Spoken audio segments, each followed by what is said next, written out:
সম্মানিত দর্শক আসসালামু আলাইকুম। আশা করি আল্লাহ তাআলার অশেষ রহমতে সকলে খুব ভালো আছেন।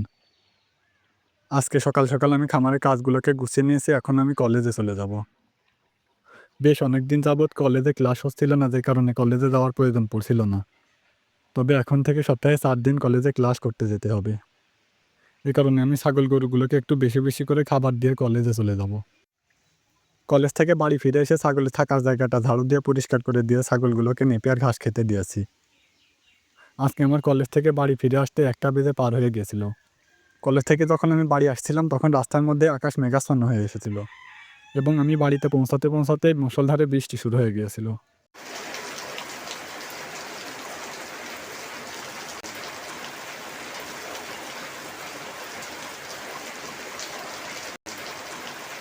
প্রায় আধা ঘন্টা মুষলধারে বৃষ্টি হওয়ার পরে বৃষ্টিটা থেমে গিয়েছে। আর বৃষ্টিটা থেমে গেলে আমি কিছুক্ষণ পরে মাঠে গিয়ে কিছুটা নেপিয়ার ঘাস কেটে এনে ছাগলগুলোকে খেতে দিয়েছি। কিন্তু দেখছেন যে বৃষ্টি হওয়ার ফলে ছাগলের বাইরে থাকার জায়গাটা আবারও ভিজে গিয়েছে। গত ৩-৪ দিন বৃষ্টি না হওয়ার কারণে খামারে বেশ অনেকটাই স্বস্তি ফিরেছিল এবং বাইরে থাকার জায়গাটাও অনেকটাই শুকিয়ে গেছিল। তবে আজকে বৃষ্টির কারণে আবারও জায়গাটা ভিজে গিয়েছে, আবার শুকাতে হয়তো ২-৩ দিন লাগবে।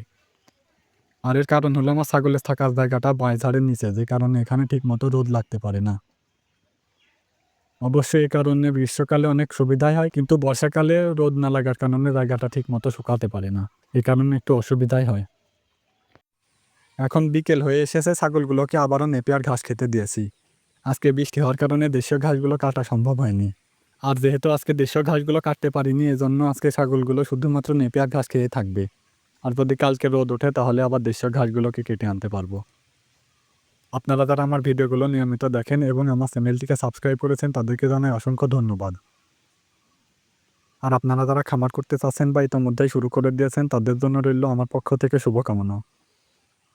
তো সকলে আমার খামারের জন্য দোয়া করবেন। সকলে খুব ভালো থাকবেন, সুস্থ থাকবেন। আসসালামু আলাইকুম।